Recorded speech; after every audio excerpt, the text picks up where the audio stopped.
Florida State football vs Louisiana-Monroe, time, TV schedule, game preview, score. Monroe visits Semioles at Doak. Campbell Stadium by Gracenote posted, 6:30 a.m., December 2, 2017. Updated, 6:30 a.m., December 2, 2017. Wide receiver Travis Rudolph of the Florida State Seminoles runs the ball by defensive back Cameron Glenn of the Wake Forest Deacons at Doak. Campbell Stadium on October 15, 2016 in Tallahassee, Florida.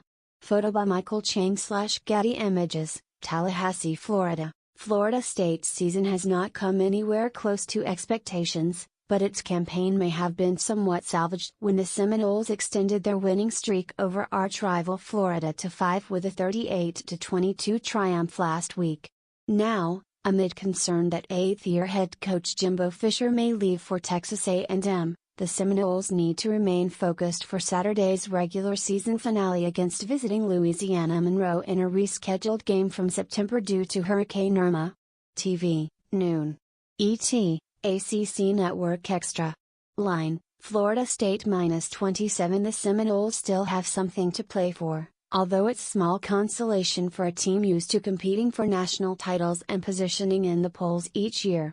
But with a victory over the Warhawks, the Seminoles will have the 6 wins needed to reach bowl eligibility for the 36th straight year and give them a chance at a 41st consecutive winning season.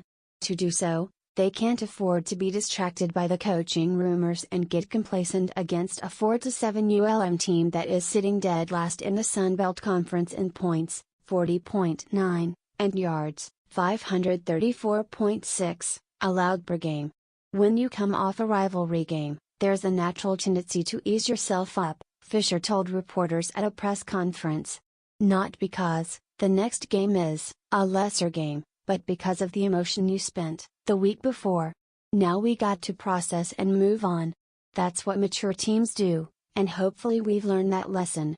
About Louisiana-Monroe, 4-7, putting points on the board has not been a problem as the Warhawks are averaging 36.1 points per game and have scored at least 50 points 4 times, including last week's 67-50 shootout loss to Arkansas State that broke the school mark for 50-point games in a season.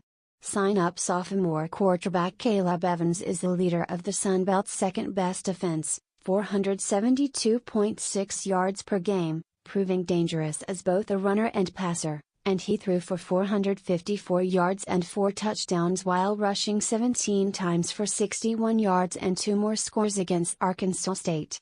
Defenses have to be equally fearful of the conference's top all-purpose threat Marcus Green, who last week set school records with 206 kickoff return yards, including a 95-yard touchdown, and 418 all-purpose yards as he also hauled in 8 passes for a career-best 193 yards and another score. About Florida State, 5-6, true freshman quarterback James Blackman has suffered plenty of growing pains at the helm of the Seminoles attack, but he is showing signs that he may be ready to challenge injured QB DeAndre Francois for the starting job next season as he has thrown 7 touchdowns and just 2 interceptions over the last 4 games.